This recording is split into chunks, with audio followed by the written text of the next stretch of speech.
Look at this bin. It's filled with crud and mud. Trash that's not worth using to you and me, so we don't often search in the bin looking for something worthwhile. Now look at this bin. It's filled with a different kind of crud and mud that we call slop. Except the bin maker has been crafty to make you perpetually look inside of the bin. You share your finds with your friends, and now we have a whole society searching through our pocket bins. In a couple of months, maybe even weeks' time, the pocket bins will be responsible for voting in Nigel Farage. FriendSlop, on the other hand... Oh yeah, that's good. Okay, stand. Oh my god. Big. No, we're not. I think FriendSlop is good. I also think that while it's hard to define, you can catch the vibe immediately. Arc Raiders wasn't FriendSlop, Repo definitely is. 2X KO, definitely not. Super Battle Golf, 100%. There's a certain quality to the games that fall into the bucket, the bin if you will, that I feel hold up a mirror to aspects of what games are in the current period of time. Long-standing ideas of what a successful game looks like has shifted in the last couple of years. Big budgets, massive scope and scale, and live services are losing out to small teams with humble ideas. And while that sounds like a dream come true, it's also not exactly the artistically driven utopia some of us might have hoped for. We're not being beset by the novel and unique titles of blueprints or the passion projects dripping with inspirations of Magenta Horizon. We've got Gamble with Your Friends, which is exactly what it says on the box. For as much as I'd like to see games driven by the passion project to be the ones that win out more, there's a lot of factors at play that are making them harder to justify both making and spending money on. It's no secret that most of us are broke right now, stock markets are high, and the standard of living for a lot of people isn't getting better. Something, K-shaped economy. Restrained budgets ultimately make even mid-scale purchases more daunting. 20 quid weighted against food, petrol, and rent becomes harder to part with for a single game if all of those purchases are getting more expensive month after month. In theory, this should make free-to-play games more enticing, and it's also true that this is the case. Free-to-play products are still doing extremely well, though some of the more core audience of people who are playing games are feeling a sense of fatigue over the live service model, and due to the nature of live service games, the ones that have found their footing are fighting to stay afloat, while new products struggle to gain momentum. Counter-Strike gambling is still doing fine, and products at a much smaller price point are able to receive more of the spotlight as customers are less likely to be drawn to new live service titles that are now in a negative reception cycle. The new live service is okay, but it doesn't have as much content as what they were already playing, so they stop. This creates negative sentiment around the game, and phrases like dead games get thrown around until it actually dies. Small products at low asking prices gives the buyer more temporary expectations. They don't assume that they're going to be able to play forever, they're paying for the ability to play with their friends now. The buyer is pressured to commit less to a product, making the £15 purchase or the $15 purchase hard to justify, while the fatigue of live service models are making buyers more open to the smaller purchases of new products. On the developer side, it's a bit of a different story. It shouldn't be much of a secret to know that the industry is in a very volatile state. That's not exactly changed, we're not on the verge of a crash, it's just that old frameworks of making games don't seem to be all too stable. Small teams and large teams are going under at a dangerously fast rate. In a volatile environment, do you really think you should be full sending it on a dream for 2 or more years? The platform you want to sell the product on will still exist in a year's time, except maybe Xbox, but we don't know what the price of food's gonna be. Fertilizer is going through the fucking roof. This creates a situation where small teams are encouraged to work on smaller projects. It's not that those smaller products are more secure in their ability to sell than like a passion project, it's that the cost from one product gets to be spread over several. You're able to get a finished product faster by making a multiplayer game where the core idea is a task that acts as a social catalyst. The systems are relatively simple to the point where an extended game jam can get you to a working product, and the smaller scope allows you to spend more time refining what's already fun about the experience. If the game does well, congratulations. If the game does poorly, you can move on to the next project. Projects now become less passion driven, sure, like I'm sure that nobody has been planning Golf Mario Kart since they were a wee lad. This doesn't mean that the projects have to sacrifice on care at the same time. We might call the genre slop, but the goal is to craft an experience that elevates someone's time with their friends. Creative sincerity is still maintained, it's just that instead of the focus on on theming or reflection or whatever high-minded kind of idea the passion project brings along with it that is,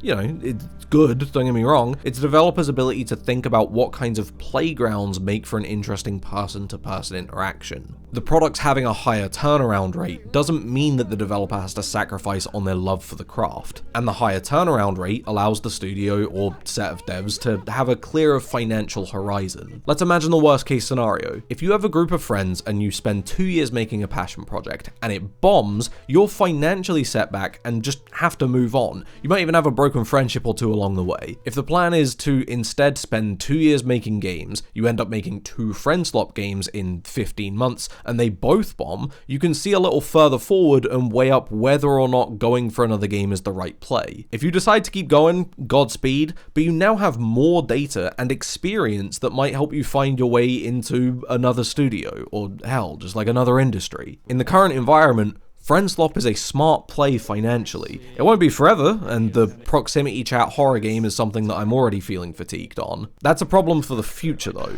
Right now, its presence should give an indication about what's going on in the wallet of both the buyer and the developer. It's not too hard to imagine a couple of years ago, a game like Repo or Lethal Company being a mod on Gmod as opposed to its own product. In 2020, as Among Us hit the scene and briefly took over the internet, I'm sure you probably had a thought that was similar to me. Oh, it's just Trouble in Terrorist Town. That's a pretty reductive way to look at the whole social deduction thing as a genre, but you know what I mean. Total overhaul mods aren't completely gone. However, with tools to make games so accessible, you have to question why you would. It's not just that you can go on and make your own game and potentially sell it. Supporting resources have swelled for Unity and Godot. They're tools that are being perpetually updated, and that's created an environment where hobbyist developers that in previous generations would have started as modders have, from the ground up, started with an existing engine. It makes games that have a smaller scope, the kind of games that in previous generations just would have been a modded server, now exist as fully fledged games. FriendSlop, in this sense, is a sign of progress in software. To misapply a term from economic queen Kyla Scanlon, we're in a bit of a vibe session. Sure, Counter-Strike in theory is whatever you want to bring to it. You could load into Premiere and turn the game into a roleplay server.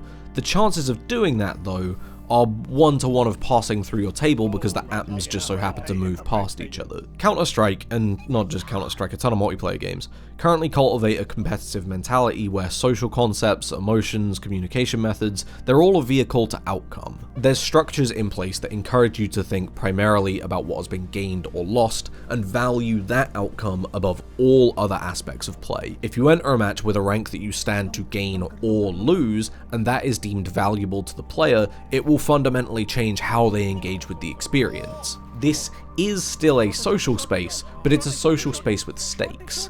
I'd argue that, at least for the last couple of years, there's been an overabundance of games with that overarching idea of stake. In a macro sense, this is a ranking system that applies to every match, and in a more minor sense, it's gameplay design that makes every game more consequential. Think Tarkov, think the battle royale where games are long, victory is scarce, and death results in a long wait between you and the next opportunity to play. I'd say this has gone so far to the point where even in environments where the game specifically designates a lack of consequence, the game's player base still applies social norms based on play with stakes. And if a product is being made with competitive aspirations, that's going to change what the end product ends up looking like. Competitive play is the conventional mode of play, and other types of play isn't unaccommodated but is distinctly alternate. CS2 was made with competitive play in mind, with ideas of 5v5 play, with the knowledge that this is where the game ends up, and that the culture of the player base values this environment. Counter-Strike, in its original form, wouldn't have had this constraint on it. Players created limitations after finding what they enjoyed about the experience. They brought down the team size, they emphasized specific game modes, they made and played maps with specific limitations because that's what felt right. The roles were flipped. Competitive play wasn't unaccommodated, but it was alternate. Halo was maybe an even more distinct version of this, to the point where even today, me and multiple different friend groups have very different ideas about what playing Halo looks like. It gives the players the tools to make the experience whatever they wanted from it without the emphasis and cultural influence to make either its competitive scene or custom game scene or big team scene or just social game scene more valid than any other mode of play. Now competitive play is grounded in many games, making even casual Overwatch lobbies contain competitive mentality. This is a stressful way to engage with multiplayer games, even if you aren't taking it as seriously as actual tournament aspiring players. FriendSlop is the complete opposite of this. They still offer a goal to encourage players forward with the knowledge that achieving the goal or the proficiency in performing the goal doesn't really have any consequence. There is no rank, there's very little to master in many cases, and that simplicity provides the game a sense of the temporary. Socially, the games have a framing that doesn't accommodate competitive play,